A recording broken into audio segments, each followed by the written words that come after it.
distinguished guests.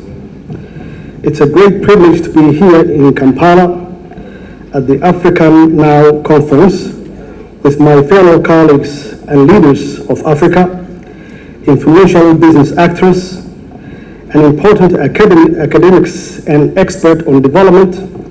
I am grateful to President Yoweri Museveni and the people of Uganda for the warm welcome and hospitality accorded to me and my delegation. I also congratulate the organizers of this conference, the African Strategic Leadership Center, for making it a very successful event. The title of this conference, Africa Now, is unique because most analysis tends to focus on what Africa has been. While it is good to learn from the past, it is the present efforts, success, and lessons that inform the future and from which we can build on from the past. We must move forward with not just hope for the future, but confidence in our present endeavors. This is what President Museveni was referring when he spoke of the need for transformation in our continent. I fully agree with his analysis that we should move from quantitative production to qualitative production. He also mentioned labor safety standard to improve our quantitative production. My sister Samia Suluhu, the Vice President of Tanzania, also referred to the need for inclusive development and leadership, where women and youth play a key role in the continent progress. This was also the theme that Vice President William Ruto emphasized. It is now that we need the leadership to catalyze Africa's socio-economic transformation.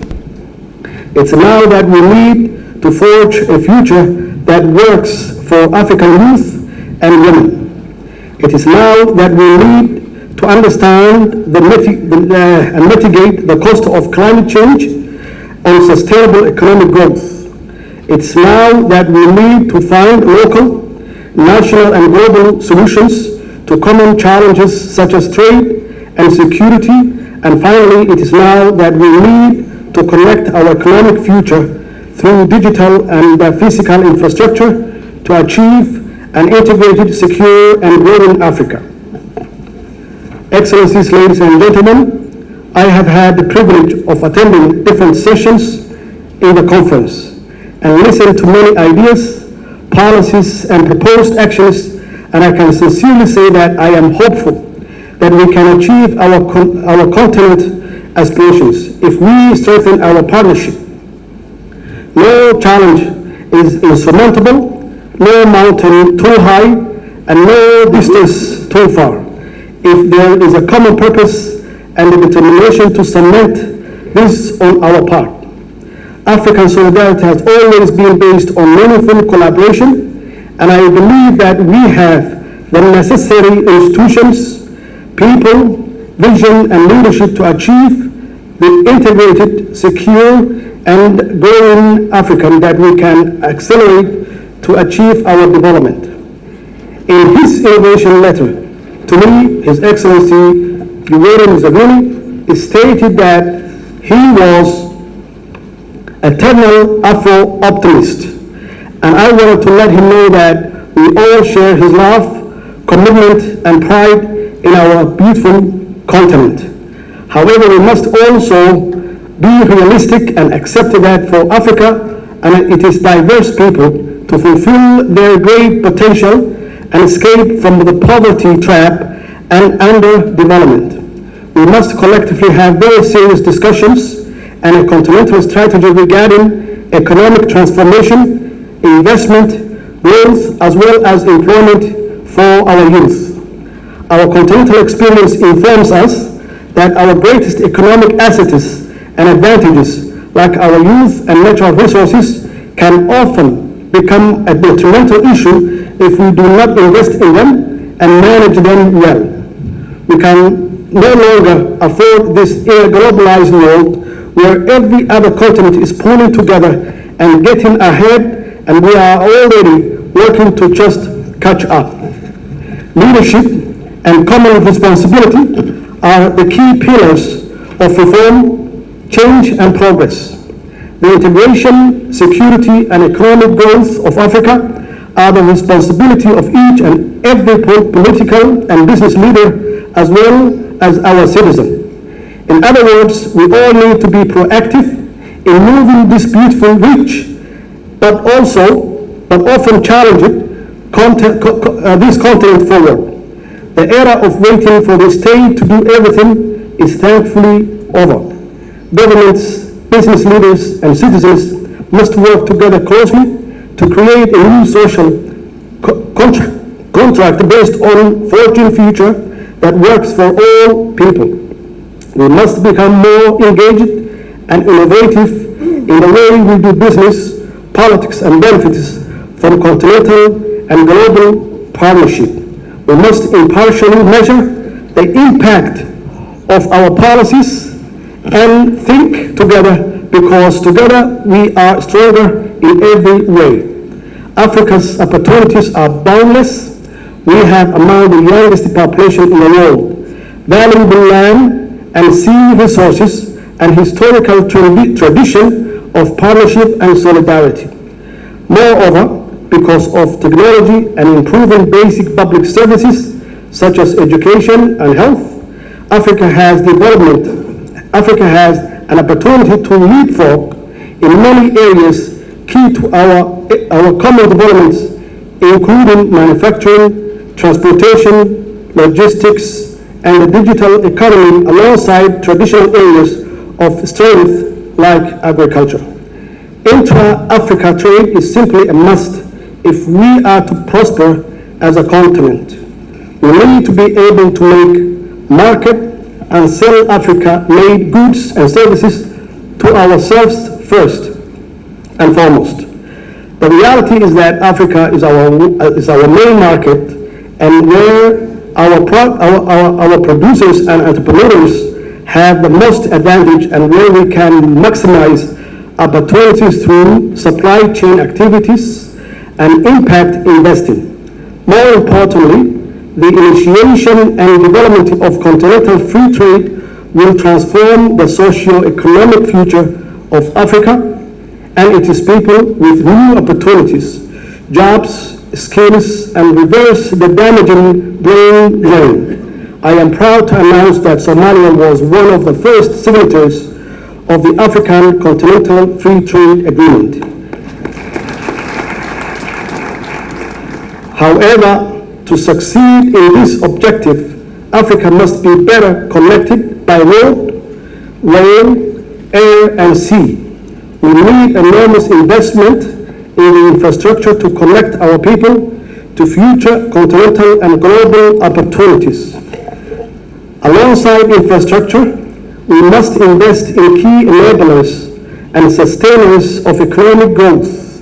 The enablers are competitive economic policies and creation of continental-wide conducive investment environment which benefits all stakeholders, most importantly, the countries and their people.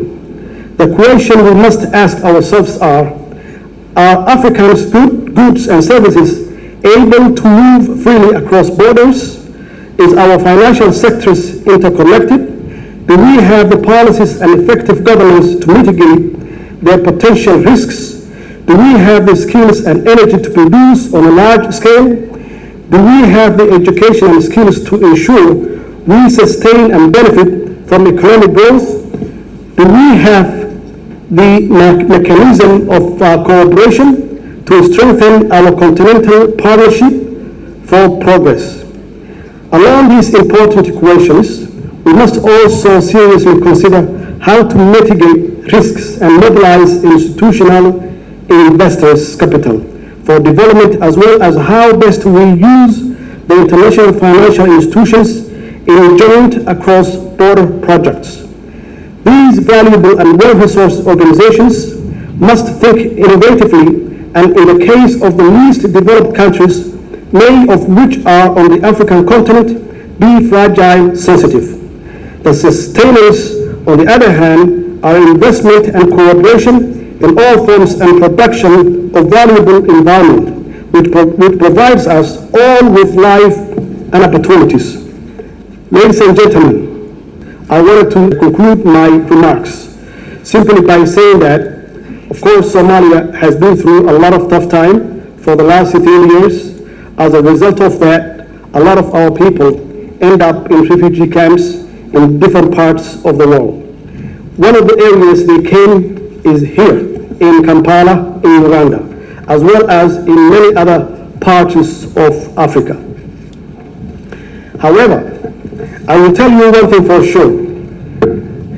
When you are poor or homeless, that does not prevent you to be self-sufficient.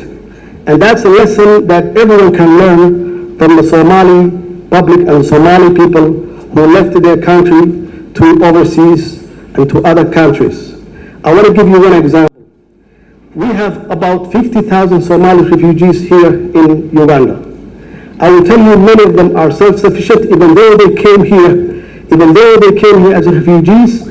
Slowly, they end up to be entrepreneurs. They started their own business. They integrated with Ugandan people, of course, with the help of the President of Madaxweyne for his Pan-Africanism ideology. As a result of that, many of them became very wealthy.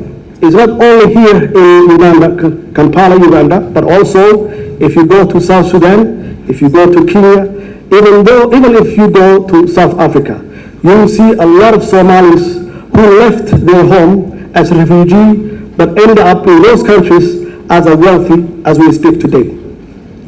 Excellencies, ladies and gentlemen, distinguished guests, it's a must we achieve a secure, integrated and developed Africa for our people. It is their rights and our duty. However, it's clear to me from our continental experience that we can achieve zero tension and no conflict, to silence all guns, to create more jobs while growing our economies. As an African, we must finally turn potential into reality and transform our collective future. I thank you.